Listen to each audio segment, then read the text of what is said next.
Il y a une première réponse simple, c'est que il l'a dit lui-même, et il n'était pas du genre à dire je suis ceci ou je suis cela. Mais il dit ailleurs que il n'a jamais économisé son temps dans deux domaines, la spiritualité et la musique. Effectivement, quand on remonte à sa tendre enfance, d'après les témoignages qui ont été laissés, on voit que il passait des heures et des heures à faire de la musique.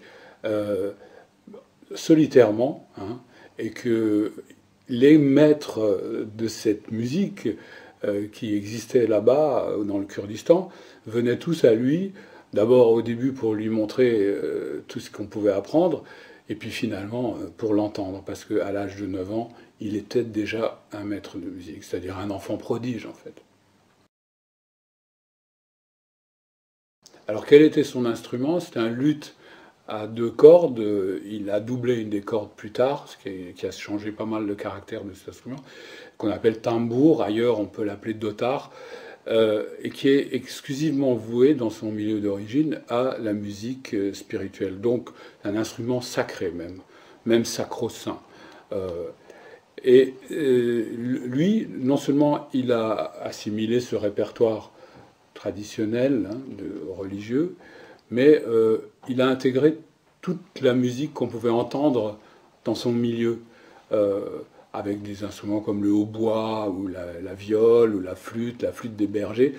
Tout ça, il l'a intégré très jeune dans le jeu du tambour, ce qui fait que euh, à 9 ans, on pouvait dire qu'il était devenu un maître du tambour. Il avait profité du savoir de tous les musiciens locaux, qui étaient tout à fait ravis de venir auprès de cet enfant prodige, lui, pouvoir lui montrer quelque chose.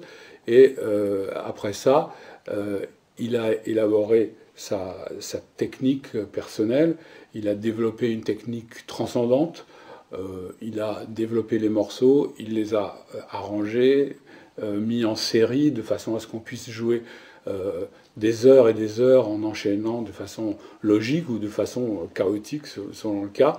Et au final, je dirais, en tant que musicologue, il a fait d'une musique relativement populaire et accessible, malgré son caractère sacro-saint, il a fait une musique euh, classique, une musique euh, de lettrés, une musique savante.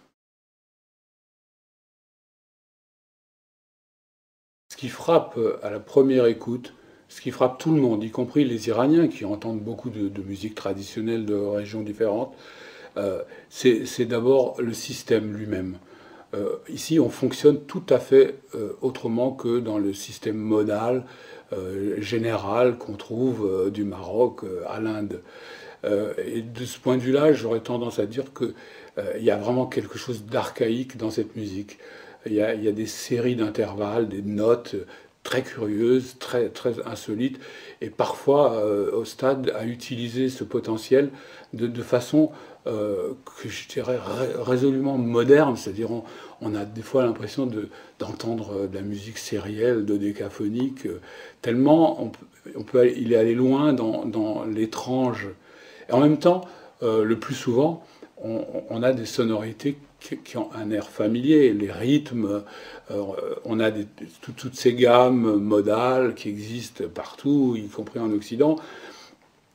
Alors, on a là un mélange de deux aspects qui fait la richesse de ce répertoire et qui est dû en fait à son travail personnel, à sa méditation personnelle, parce que bien sûr, il existait un fond populaire, mais là, on est vraiment au-delà de ce domaine et on entre dans une musique d'expression personnelle de très haut niveau.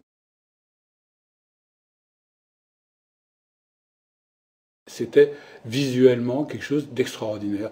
Vous avez une main qui comme une souplesse immatérielle, qui frappe deux cordes, avec les 10 doigts de chaque main, qui frappe la table, de temps en temps ça fait de la percussion, qui tire les notes, on a l'impression que l'instrument chante, ou que d'un autre côté, on a l'impression qu'il danse. D'ailleurs, parfois, ça lui arrivait même de l'agiter, de le jeter en l'air pour le rattraper dans le feu de l'action.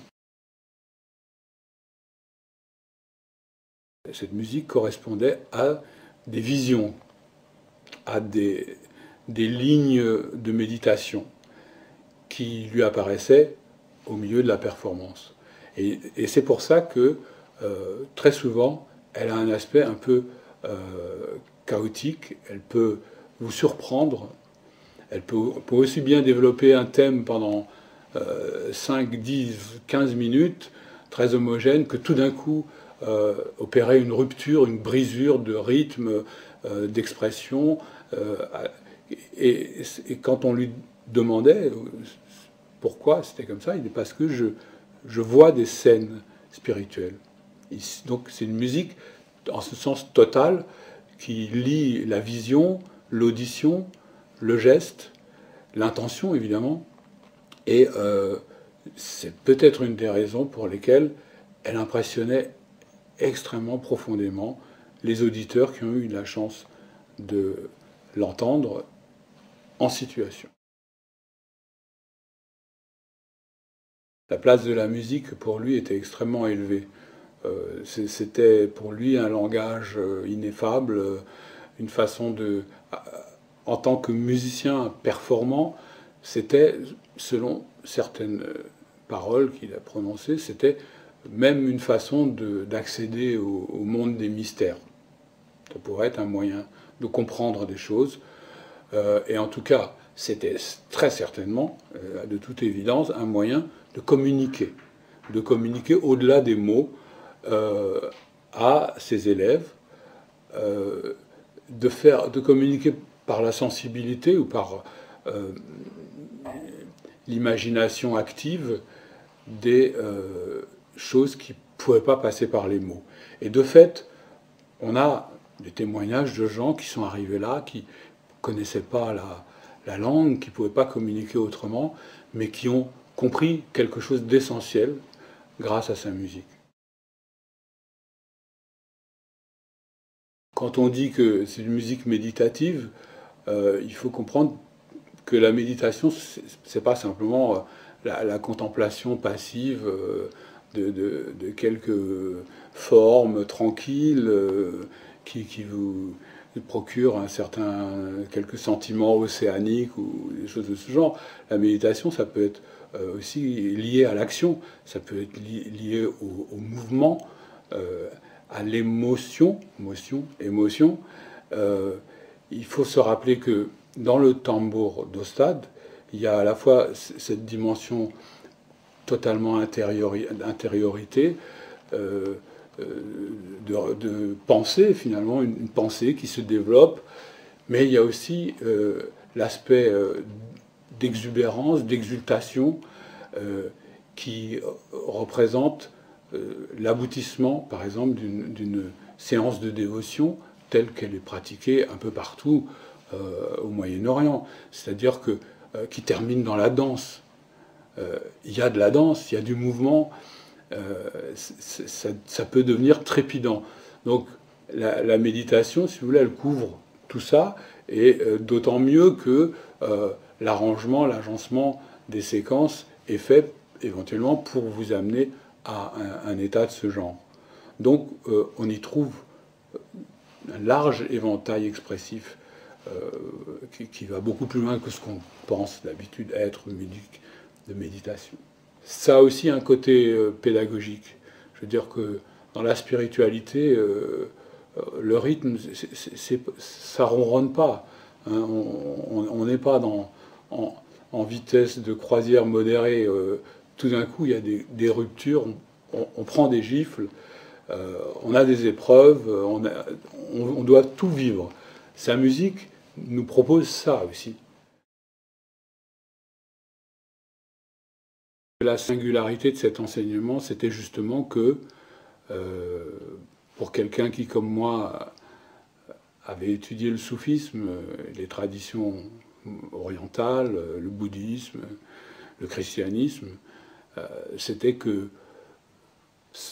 tout en étant en harmonie avec les principes essentiels de toutes ces spiritualités, elle était en même temps tout à fait assimilable. Il n'y avait rien qui apparaissait comme curieux, bizarre, étonnant.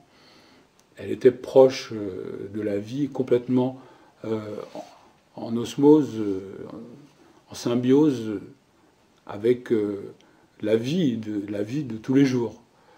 C'était ça le point fort. C'est-à-dire que on n'était pas dans un ashram, dans une maison de soufis, dans un monastère. Finalement, je dirais que le plus étonnant, c'était, paradoxalement, c'était le naturel.